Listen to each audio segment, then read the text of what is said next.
जय हिंद, नमस्कार। एक बार फिर से आप सबका स्वागत है आप सबके अपने इस मैथमेटिक्स चैनल में। देखो, ये एलसीएम एचसीएफ का लेक्चर नंबर 6 है।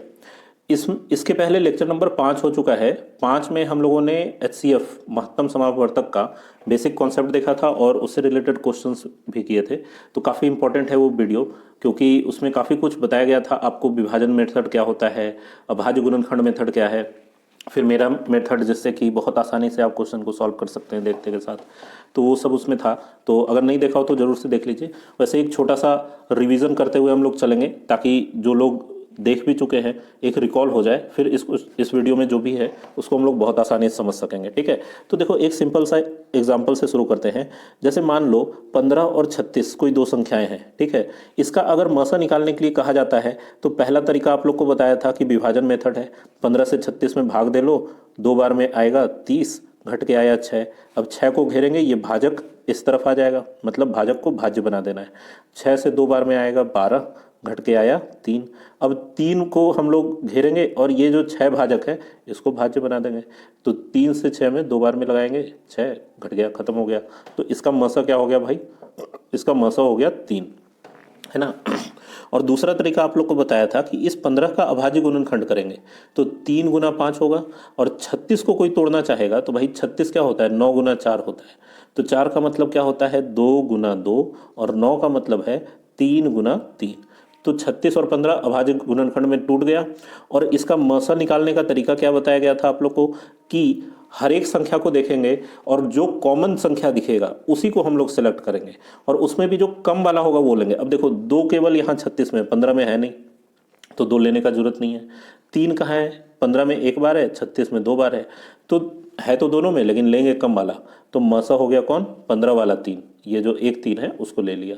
5 15 में है, 36 में नहीं है, तो लेने का जरूरत नहीं है। ठीक है, देखो इसका भी मतलब समझो क्यों नहीं लेते हैं। जैसे 5 यहाँ 15 में है, 36 में नहीं है, तो नहीं है का मतलब ये है कि 36 में 5 0 बार है।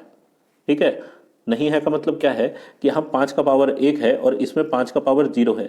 तो नियम तो ये कहता है कि कम वाला लो। तो कम वाला क्या है? 5 का पावर 0, और किसी भी संख्या का पावर 0 क्या होता है? 1। तो इसका मतलब अगर यहाँ 5 का पावर 0 ले भी लेंगे तो आएगा 1, और गुना होकर फिर इसको उतना ही रहने देगा। तो इसलिए हम लोग उसको छोड़ देते हैं या फिर कहते हैं कि लिया ही नहीं। तो ये हो गया मसा। अगर इसी में लसा निकालने के लिए कहा जाता, लसा का भी देख लो, अगर इसी में लसा निकालने के लिए कहा जाता तब हम लोग क्या करते हैं कि हर एक संख्या लेते हैं, है ना, ध्यान देखना। तब जैसे इसमें 2 है, 15 में 2 नहीं है, तो लसा निकालने में हम लोग ये दोनों 2 लेते हैं। ठीक है, 2 गुना 2, कंपेरिजन यहाँ भी करते हैं, हर एक संख्या देखते हैं कि कौन कहाँ है, और जो भी मौजूद है उसमें ज़्यादा वाला लेते हैं लसा में। तो 2 2 बार यहाँ था, ले लिया, इसमें था ही नहीं, कोई बात नहीं। 3 कहाँ है भाई? 3 इसमें 2 बार है, इसमें 1 ही बार है, तो 2 बार का 3 ले लो, 3 ले लो 2 बार। 5 15 में है, 36 में नहीं है, तो नहीं है तो कोई बात नहीं, जिसमें है उसको ले लो।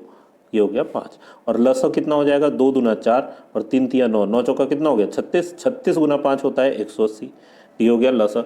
एक और बहुत मोस्ट इंपॉर्टेंट बात मेरे तरफ से जो है आप लोग को याद रखना है, वो ये कॉन्सेप्ट है कि ये लसा तो 180 हो गया, इस लसा में इन संख्याओं से भाग लगता है। हो सकता है आप लोग इस बात को जानते भी होंगे, लेकिन इसका यूज कैसे करना है आपको मेरे वीडियोस में पता चलेगा। ठीक है, बहुत आसानी से हम लोग सेकंड में क्वेश्चन को सॉल्व करेंगे। तो लसा 180 है, इस 180 में 15 और 36 दोनों से भाग लगता है। आप लगा के देख सकते हैं, अगर 180 में 15 से लगाओगे भाग तो भाई 12 बार में लग गया, और 180 में कोई 36 से भाग लगाएगा तो 5 बार में भाग लग जाएगा। तो दोनों से भाग लग रहा है। और दूसरी बात ये याद रखना है कि ये जो मसा है 3, इस मसा से इन दोनों संख्याओं में भाग लगता है। मैंने यहाँ प्रोसेस उल्टा है, संख्या में मसा से भाग लगेगा, 3 5 15, दूसरा संख्या था 36, इसमें भी 3 से लगेगा, 12 तिया 36। मतलब कि संख्या में भाग लगता है मसा से और लसा में भाग लगता है संख्या से। इस बात को याद रखना है। ठीक है, अपने नाम की तरह याद रखना है, भूले नहीं। तो आया बात ये बेसिक कॉन्सेप्ट। अब देखो एक क्वेश्चन है, ये एनटीपीसी का ही पूछा हुआ क्वेश्चन है। पहली बात तो ये कि A B C M R ये सब देख के ही लोग अक्सर डर जाते हैं, घबरा जाते हैं कि पता नहीं क्या है, अलजेब्रा आ गया क्या। लेकिन अलजेब्रा नहीं है, बस पढ़ो ध्यान से। पी के बारे में कहा जा रहा है कि भाई पी है ए गुना एम गुना आर, और क्यू क्या है? बी गुना एम गुना 2 गुना आर। ठीक है, ऐसा दिया हुआ है। इसमें ए बी एम आर के बारे में कह रहा है कि वो विषम अभाज्य संख्या है। ए बी एम आर क्या है? अभाज्य संख्या। तो इसमें नज़र क्या क्या आ रहा है, ए बी एम और आर, ये सब तो दिख रहा है, एक दो एक्स्ट्रा है। तो भाई दो के बारे में आप लोग को अभाज्य संख्या के वीडियो में बताया जा चुका है कि दो भी एक अभाज्य संख्या है। मतलब कि P में ए एम आर तो अभाज्य संख्या है ही, Q में बी एम टू आर भी अभाज्य संख्या, मतलब P और Q का अभाज्य गुणनखंड दिया हुआ है आपको। इस क्वेश्चन को देख के ये समझ में आ जाना चाहिए कि ये अभाज्य गुणनखंड दिया हुआ है, कुछ करने का जरूरत नहीं है। अब पूछा जा रहा है कि इसका मसा क्या होगा, तो मसा निकालने का अभी अभी आप लोग को बताया तरीका कि देखेंगे कॉमन कौन कौन है और कम जहाँ है वहाँ ले लेंगे। तो भाई कॉमन इसमें क्या क्या दिख रहा है, देखो यहाँ कॉमन दिख रहा है, पहले तो दिख रहा है एम, तो एम ले लो कॉमन। दूसरा क्या दिख रहा है, आर, है ना, तो एक आर भी ले लो common, M into R M R हो गया, ऑप्शन नंबर सी बन गया क्वेश्चन। बस इतना ही, देखते के साथ ही आंसर नहीं पता चल जाता, बताओ आप लोग। बस ये समझना था कि अभाज्य गुणनखंड दिया हुआ है और मसा का निकालते कैसे हैं, ठीक है। तो यह बात समझ में। अब देखो कुछ एक कॉन्सेप्ट इंपॉर्टेंट जिस पर कि क्वेश्चन पूछे जाते हैं हूबहू, अभी आपको दिखाया जाएगा, ठीक है। तो कॉन्सेप्ट समझना है अभी जो बताया जा रहा है। देखो पहला कॉन्सेप्ट ये है कि दो लगातार संख्याओं का मसा हमेशा एक होता है, ठीक है।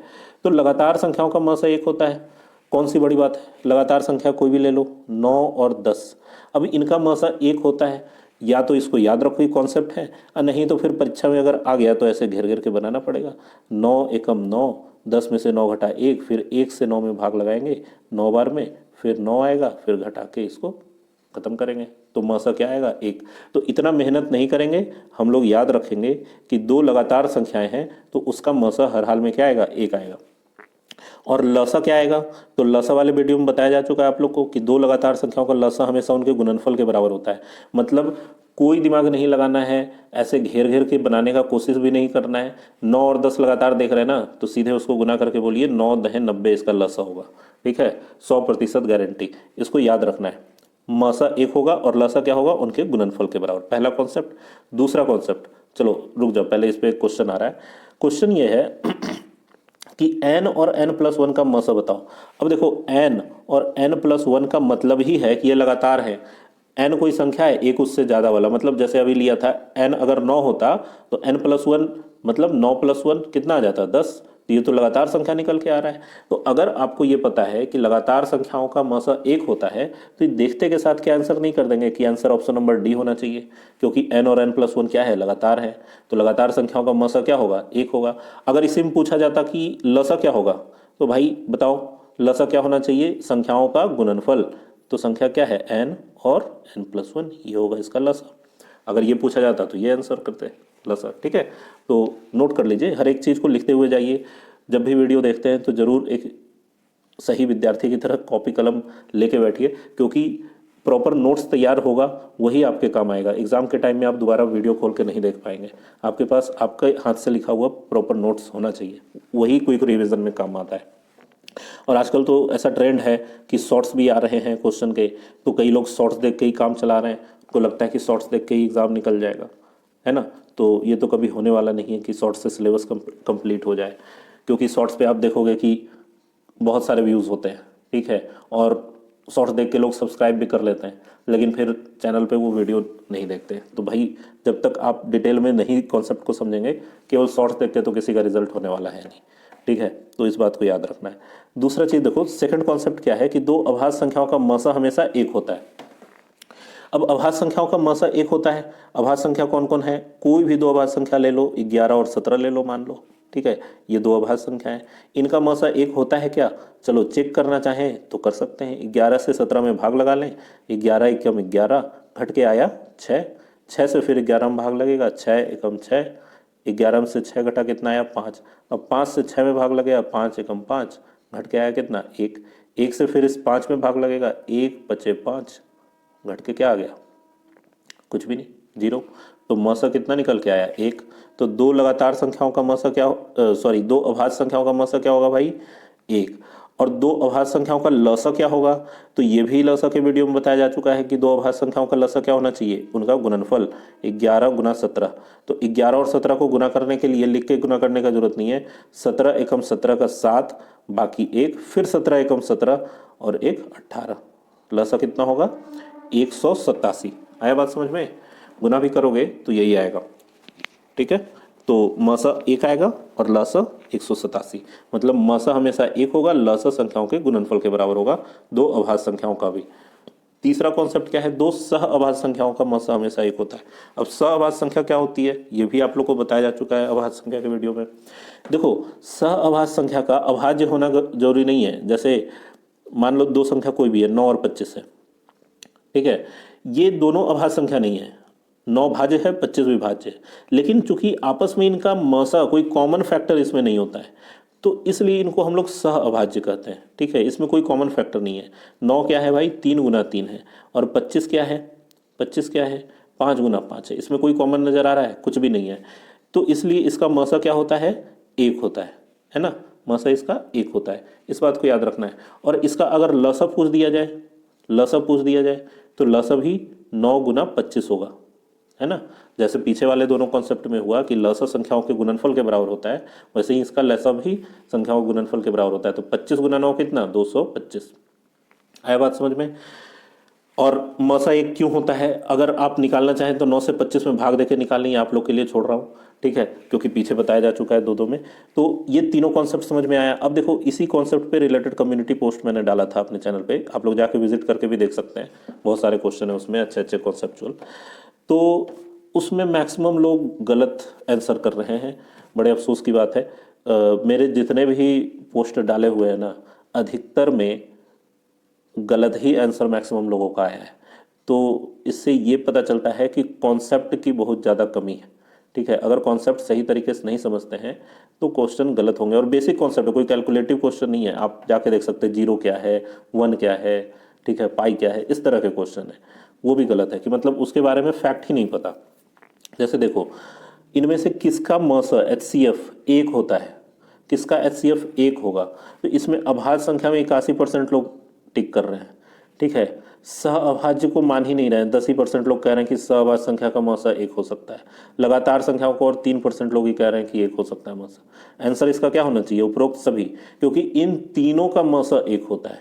ठीक है, इसी तरीके से किन संख्याओं का लसा उनके गुणनफल के बराबर होता है, तो भाई अभाज्य संख्या, सहअभाज्य संख्या, लगातार संख्या, तीनों का मसा उनके गुणनफल के बराबर होता है। तो आंसर इसका क्या होना चाहिए, उपरोक्त सभी का।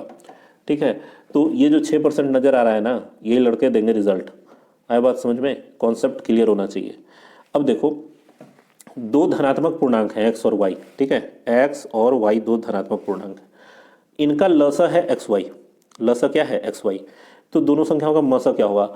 अगर अभी तक आपने ये कॉन्सेप्ट्स नहीं पढ़े होते जो पीछे बताया गया है, तो ये क्वेश्चन तो काफ़ी मुश्किल दिखता कि पता नहीं इसमें क्या होगा, हो सकता है निर्धारित नहीं किया जा सकता हो या पता नहीं क्या हो। लेकिन चूंकि आप पढ़ चुके हैं कि लसा में संख्याओं का गुणनफल कब आता है, तो या तो संख्या क्या हो, अभाज्य संख्या हो, या फिर संख्या क्या हो, सह अभाज्य हो, है ना, सह अभाज्य हो, या फिर संख्याएं लगातार संख्या हो, तभी संख्याओं के गुणनफल के बराबर उसका लसा आता है। लघुत्तम समावर्तक क्या है, XY। और इन तीनों ही केस में मसा क्या होता है, इन तीनों केस में मसा होता है 1।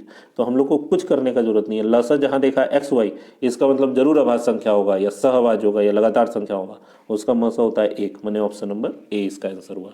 तो आया बात समझ में।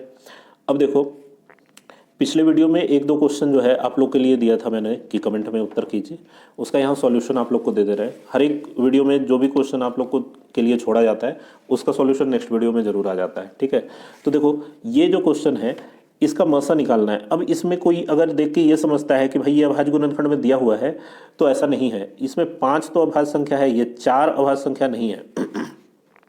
4 क्या होता है, 4 होता है 2 का स्क्वायर, है ना, तो 4 अभाज्य संख्या नहीं है, 2 अभाज्य संख्या है।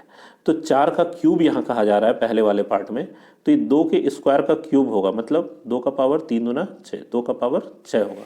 तो पहले वाले भाग को हम लोग लिख सकते हैं 5 का क्यूब गुना 2 का पावर 6। तो ये पहला वाला पार्ट तो ये हो गया। दूसरे वाले में क्या है, 3 का पावर 5 गुना 5 का स्क्वायर गुना 4 का पावर 4 है। तो भाई 4 के पावर 4 का मतलब 2 के स्क्वायर का पावर 4 होना चाहिए, मतलब 2 का पावर क्या होना चाहिए, 8।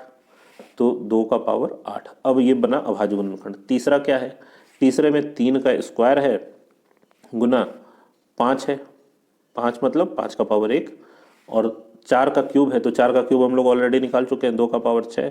अब इसमें मसा निकालने के लिए कहा जा रहा है, तो भाई मसा में क्या होता है, जो कॉमन होता है वो हम लोग लेते हैं और कम से कम लेते हैं। जैसे देखो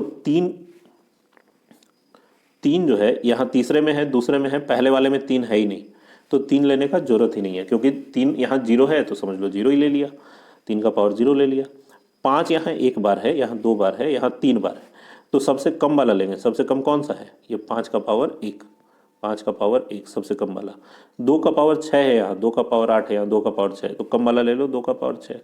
अब देखो 2 का पावर 6 का मतलब क्या है, 64 गुना 5 का पावर 1 का मतलब 5, 64 गुना 5 क्या होगा, 320, ऑप्शन नंबर डी। ठीक है, अब कोई ये भी कह सकता है कि सर 64 गुना 5 320 कैसे कर लिए, तो भाई देखो एक तो तरीका है कि 5 से दोनों को गुना करो, जो करते रहो। दूसरा बात यह है कि किसी भी संख्या को अगर 5 से गुना करना होता है ना, किसी भी संख्या को अगर 5 से गुना करना है तो वो उसके आधा पर 0 बिठाने के बाद मिलता है। तो 64 का आधा क्या होता है, 32, 32 पर 1 0 बिठा दोगे तो वो उसका आंसर होगा। ठीक है, तो इस बात को याद रखना है, गुना करने का छोटा छोटा हैक्स जो है वो आप लोग को मिलता रहेगा।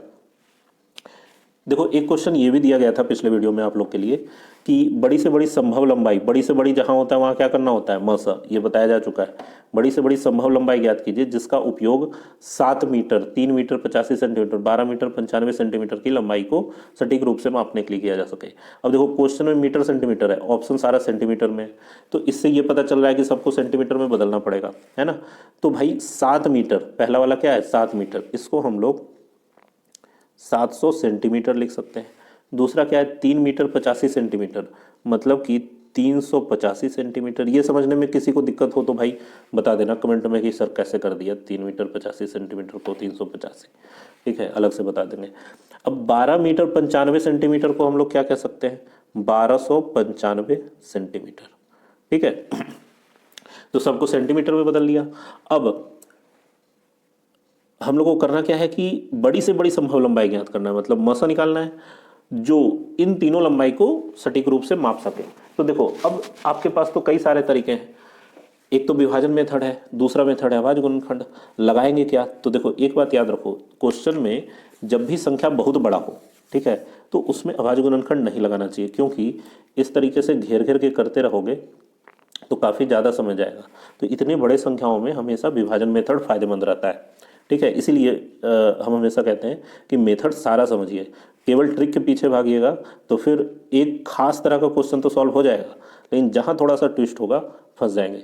तो ट्रिक ठीक है पढ़ना चाहिए, लेकिन ट्रिक हम लोग खुद से डेवलप कर सकें ऐसा कॉन्सेप्ट सीख लेना चाहिए, तब हर क्वेश्चन में आप अपने तरीके से ट्रिक बना सकते हैं, खुद से उसमें फॉर्मूला डेवलप कर सकते हैं, खुद से उसका फॉर्मूला ड्राइव कर सकते हैं, है ना, नया ट्रिक खुद क्रिएट कर सकते हैं। कोई बहुत बड़ी बात नहीं है, कॉन्सेप्ट क्लियर होगा तो ट्रिक खुद ब खुद बन जाता है। ठीक है, और एक से एक ट्रिक, आप मेरे जितने भी शॉर्ट्स देखेंगे, मेरे चैनल पे जितने भी शॉर्ट्स हैं, हर ट्रिक के बाद लॉजिक जरूर बताया कि ऐसा हो क्यों रहा है, ये समझिए। आपको कहीं नहीं मिलेगा, केवल ट्रिक बता दिया जाता है कि ऐसे ये आएगा तो ये कर देना, लेकिन मेरे सभी शॉर्ट्स में आपको लॉजिक जरूर मिलेगा कि ये ट्रिक इसमें अप्लाई करो और ये ऐसा हो क्यों रहा है ये भी समझो, तो आप देख सकते हैं, ये गारंटी है। ठीक है, ट्रिक के पीछे का रीज़न जरूर होता है और वो आप लोगों को समझाने का कोशिश किया गया। अब देखो इसमें विभाजन मेथड लगाना है, तो भाई सबसे छोटा है 385, इससे भाग लगाओ 700 में, एक बार में लगेगा कितना 385, घट के आएगा 100 में से 85 जाता है तो भाई 15 आता है, और ये 6 में से 3 गया तो 3। अब 385 इधर आ गया, 315 से एक बार में 315, घट के आएगा कितना, 5 में से 5 गया 0, 8 में से 1 गया 7, 315 यहाँ है, 7 से 4 बार में 280, 315 में से 280 घटेगा तो कितना आ जाएगा 35। अब ये 70 इस तरफ आएगा, 35 दूना 70, कट गया। मसा कितना है भाई, मसा क्या बन गया इसका 35। अब बोलेंगे आप कि सर यही क्यों आप आंसर कर रहे हैं, ये तीसरा वाला तो बच ही रहा है, तो भाई 35 से छोटा कोई संख्या यहाँ ऑप्शन में दिख ही नहीं रहा, तो और भाग लगा के कितना छोटा करोगे, यही इसका आंसर होना चाहिए, ऑप्शन नंबर ए। ठीक है, अगर 5 या 7 भी दिखता ऑप्शन में तब हम लोग और आगे बढ़ते, लेकिन बढ़ने का जरूरत है नहीं, यहाँ आंसर मिल चुका है। फिर भी अगर बनाना चाहें ऐसे ही जानने के लिए तो फिर 35 से आप 1295 में भी भाग लगाएंगे। ठीक है, प्रोसेस वास्तव में यहाँ ख़त्म नहीं होता है। तीनों संख्याओं का मसा निकालना है तो तीनों को यूज़ करना पड़ेगा, लेकिन हम लोग तो अपना कॉन्सेप्ट लगा रहे हैं ना कि चूंकि ऑप्शन में 35 से छोटा कोई है ही नहीं, तो और छोटा करके क्या फ़ायदा, ये जाएगा ही नहीं नीचे, यहीं पर भाग लग जाएगा। देखो 35 दिया क्या होता है 105, 129 में से 105 घटाओगे तो क्या आएगा 24, यहाँ बगल से 5 उतरा। 35 से ये 7 बार में लग जाना चाहिए, है ना, 7 बचे 35, बाकी 3, 7 21 और 3 24, यहाँ घट के ख़त्म हो गया, है ना। तो यहाँ 35 ही रह गया, ये मसा क्या आ गया इसका, मसा हो गया 35, ऑप्शन नंबर ए। मतलब कि इसका मतलब भी समझो, 35 सेंटीमीटर का कोई स्केल है या कोई लंबाई है जो भी है, वो 700 को भी भाग लगा सकता है, 385 को भी भाग लगा सकता है और 1295 को भी भाग लगा सकता है। ये तो हो गया बड़ा मेथड, लेकिन इसके बाद मेरा मेथड देखो। ठीक है, अभी जाना नहीं है, ख़त्म नहीं हुआ मामला। ऐसे तो आप बनाएंगे और ऐसे सभी बनाएंगे, लेकिन चूंकि आप इस चैनल पे हैं तो कुछ तो अलग मिलना चाहिए। ठीक है, देखो मेरा कहना ये है कि देखो, नोट करना हो तो वीडियो पॉज करके नोट कर लिया करो, क्योंकि बोर्ड पे तो लिखा हुआ है नहीं कि जब तक लिखेंगे नहीं मिटाएंगे नहीं। आप पॉज कर सकते हैं, आपके पास ये ऑप्शन है। ठीक है, तो देखो मेरा तरीका ये है कि 700, 385 और 1295 का मसा निकालना है। ठीक है, अब 4 ऑप्शन है आपके सामने, 35, 45, 65, 85। आपको कॉन्सेप्ट में बताया जा चुका है जोर देकर कि मसा से उन संख्याओं में भाग लगता है, मतलब इन चारों ऑप्शन में जो भी आंसर होगा उससे इन तीनों में भाग लगना चाहिए। बोलो हाँ कि नहीं, इनमें से जो भी आंसर होगा उससे इन तीनों में भाग लगना चाहिए, कोई भी एक ना छूटे। तो देखो 35 जो है, 35 ऑप्शन नंबर ए, वो है 5 गुना 7। ठीक है, तो भाई चेक करते जाते हैं, 5 से तो तीनों में भाग लगेगा, इधर 0 है, 5 है, 5 है, विभाजता का नियम पढ़ा चुके हैं। 7 से इस 700 में भाग लगता है, बाकी में भी लगेगा कि नहीं वो हम लोग चेक कर लेंगे। दूसरा ऑप्शन क्या है 65, 65 होता है 13 बचे 65।